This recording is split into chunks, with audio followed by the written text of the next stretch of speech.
Olá pessoal, tudo bem? Aqui é Ivo. Queria falar um pouquinho hoje, a respeito de algumas reflexões e especulações sobre a influência, da biografia do Nietzsche em relação à sua filosofia. Tem uma coisa, pessoal, que eu acho que é muito importante, assim, quando a gente vai ler um filósofo, no geral os filósofos, eles têm uma certa tendência, é muito comum que os filósofos tenham uma certa tendência a colocações abstratas, de caráter universalista, etc. Daí parece que eles estão filosofando no vácuo, no vazio.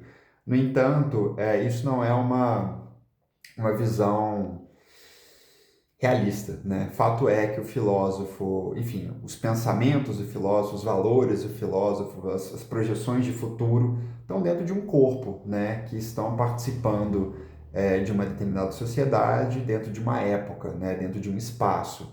Então, nesse sentido, os pensamentos que ele utiliza para fabricar a sua filosofia, foram, enfim, produzidos ali dentro de um contexto vital, dentro de uma ordem autobiográfica, dentro de um espaço, dentro de um tempo, etc. E entender sobre a vida do filósofo, é importante para entender a respeito da sua filosofia, porque suas ideias saíram daquele contexto, saíram daquele corpo que estava ali dentro daquela realidade. Então, assim, é muito interessante na obra do Nietzsche que ele, enfim, falando um pouquinho a respeito de alguns dados biográficos, o Nietzsche é um cara que estudou muito até os 24 anos, leu muito sobre diversas concepções filosóficas e depois ele decide seguir um caminho próprio, ele acaba deixando ali enfim, o cargo de professor que ele tinha e ele, a partir dali, adota, simplificando bastante a biografia do Nietzsche, adota ali um estilo de vida mais errante, no qual ele vai estabelecer ali boa parte da sua filosofia. É importante também um dado biográfico, é o que o Nietzsche ele participa da guerra ali franco-prussiana, mais ou menos na mesma idade. Então, nesse sentido, acho que são dados interessantes, porque uma coisa que, depois de muito tempo, assim, eu lembro que quando eu comecei a ler o Nietzsche, quando eu tinha uns 19, 20 anos, por aí, eu ficava muito impressionado com a força retórica das palavras dele, o quanto que ele conseguia envolver o leitor. O próprio Anticristo, acabei de fazer um vídeo sobre, desse livro aqui, é um livro que você lê e assim, é um livro que te desperta emoções, sabe? Te deixa envolvido, tem toda uma estrutura dramática, sabe? Narrativa em torno. E era muito, para mim era muito impressionante como ele conseguia isso, como ele conseguia evocar do leitor esse estado de espírito. E era uma coisa que eu me questionei muito, que eu achava interessante do ponto de vista até da construção literária do Nietzsche, era uma coisa que me interessava nele. E tem um livro dele que chama Vontade de Potência, que é um livro incompleto, enfim, tem toda uma história relacionada à publicação desse livro, e tem um trecho no qual ele fala, de uma técnica para envolver o leitor, que é falar da filosofia, dos conceitos, da maneira mais pessoal possível. Isso é algo que faz muito sentido, porque se você se coloca pessoalmente ali, você está suscitando suas emoções. E é uma coisa curiosa, porque assim, o Nietzsche, quando ele vai falar do Kant, ele não está falando só sobre a teoria do Kant, ele fala também sobre a pessoa do Kant. Ele ataca os filósofos diretamente como se fossem pessoas, do seu convívio social. Ele tem uma hora que ele fala, que o Kant não era um filósofo, porque para ser filósofo era preciso primeiro ser homem, Então, nesse sentido, você tem ataques ali muito frontais, que eram como se fossem ataques de uma pessoa com quem ele tivesse tido uma relação, pessoal. Então, nesse sentido, ele bota a filosofia num lugar de uma pessoalidade muito forte. E uma coisa, voltando depois a folhear algumas obras do Nietzsche, algumas, enfim, partes que eu grifei, etc., eu percebi uma coisa, Nietzsche foi uma figura que leu muito, assim, durante a sua juventude, E eu fico pensando o seguinte, o quanto que na vida do Nietzsche, ele teve tempo para pensar a respeito dele mesmo, Porque ele estava pensando a respeito do utilitarismo, de concepções políticas, econômicas, metafísicas, religiosas, etc. Quanto que o pensamento dele foi mobilizado para a sua própria vida, E aí enfim, lendo a obra, para mim começou a ficar um pouco claro como que o Nietzsche, quando ele fala do utilitarismo, ou de qualquer vertente política que ele ataque, ele fala de maneira tão pessoalizada, mas tão pessoalizada, e aí vem uma especulação, que me dá a entender que, na verdade, o Nietzsche, ele acabou assimilando muitos conceitos dentro dele, né, correntes filosóficas, etc. Daí ele fala de maneira pessoal a respeito desses conceitos, dessas doutrinas filosóficas, porque de certo modo houve ali uma identidade entre ele, né, dos acontecimentos da vida dele, entre as questões interiores dele e a tradição filosófica, né? Com o tempo, enfim, Nietzsche, quando eu comecei a lê-lo, ele me dava muita impressão que era quase como um espírito atemporal que estava fazendo um acerto de contas com a tradição filosófica. Ele começa ali atacando Platão, né, como a origem do pensamento ocidental, e menciona a necessidade de fundar essa tradição em novas bases. Né? Então, assim, parece que ele está criticando a história da filosofia como um todo, né, que foi fundada num erro original e etc. Daí, com o tempo, na verdade, eu comecei a perceber que o Nietzsche está, de alguma forma, fazendo uma crítica autobiográfica, uma crítica a ele mesmo, através desses conceitos, até porque esses conceitos acompanharam toda a fase de crescimento e desenvolvimento dele. Né? Então, nesse sentido, eu percebo que não há muita memória na obra do Nietzsche, né? No sentido de acontecimentos pessoais. Ele tem uma memória a respeito das doutrinas filosóficas que o acompanharam ao longo da vida.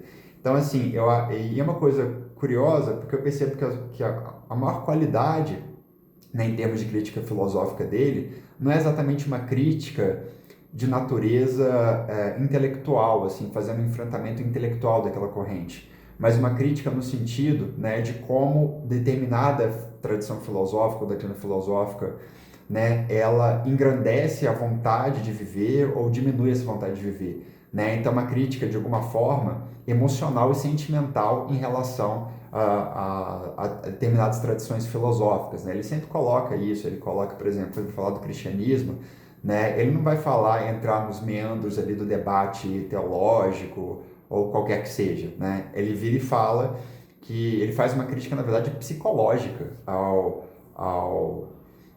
cristianismo. Em alguma medida, né, a crítica psicológica dele é uma espécie de autoconfissão, né?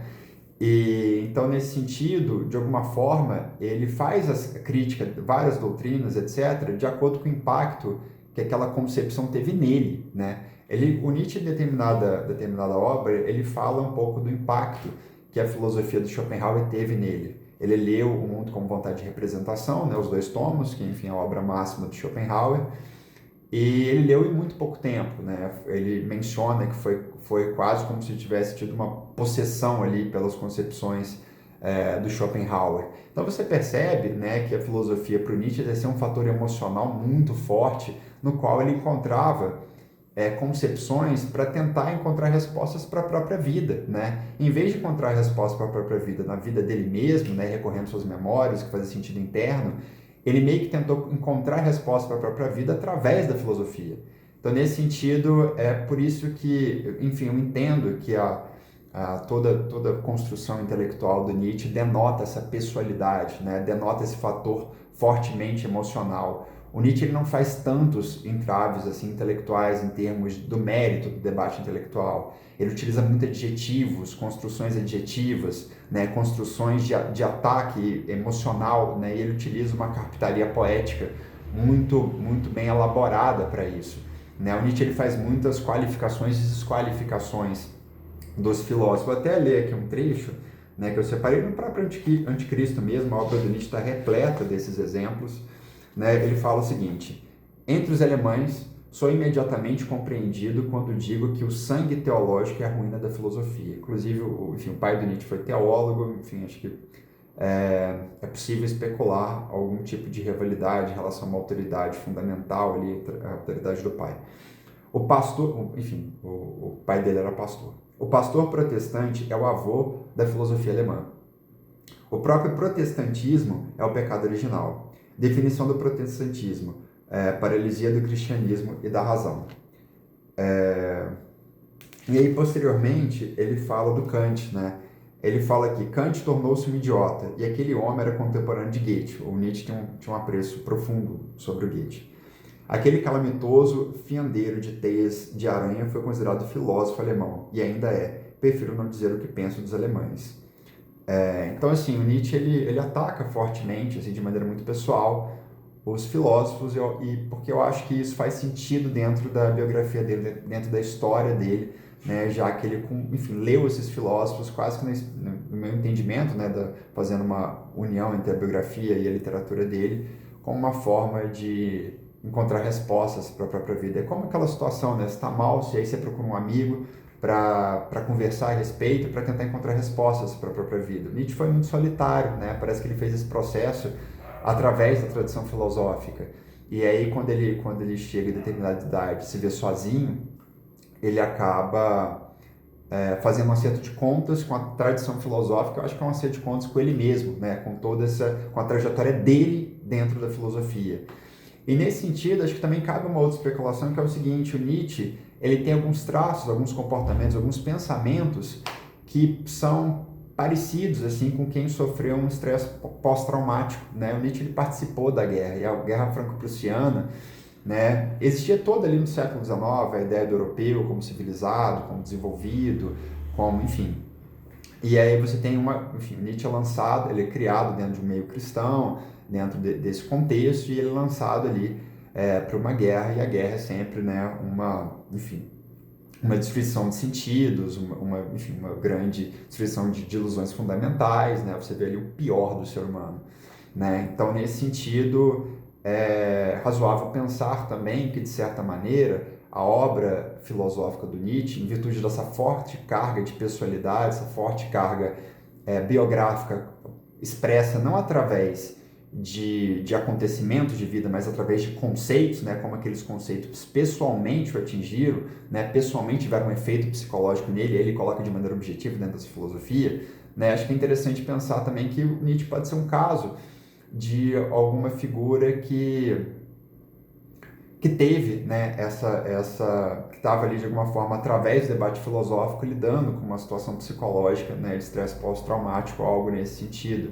Fato é que no final da vida, né, o Nietzsche ele começou a assinar os termos dele, a mandar cartas, assinando, em vez de assinando como Nietzsche, assinando como Dionísio, né, e Dionísio para o Nietzsche tem ali um certo sentido de vitalidade, de conexão com a realidade. E é muito comum também no estresse pós-traumático uma fantasia, né, no qual a pessoa ela é desconectada da realidade. Então, de alguma forma, parece que a gente estava lutando contra essa desconexão da realidade.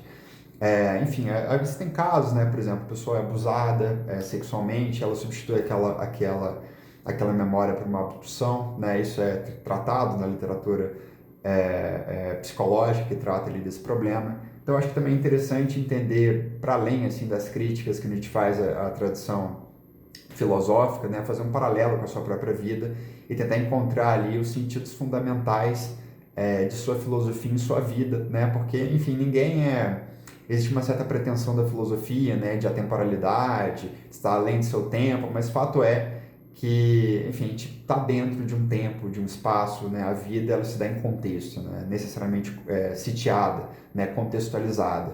Então, nesse sentido, o contexto da vida, né, tanto daquela sociedade, mas sobretudo da vida pessoal do Nietzsche, né, como que ele lidou, é muito importante ali para entender os meandros, as decisões e os valores fundamentais que orientaram ali a sua filosofia. Enfim, pessoal, esse é o vídeo sobre o que eu queria fazer aqui sobre algumas especulações a respeito da obra do Nietzsche. Um abração e até mais.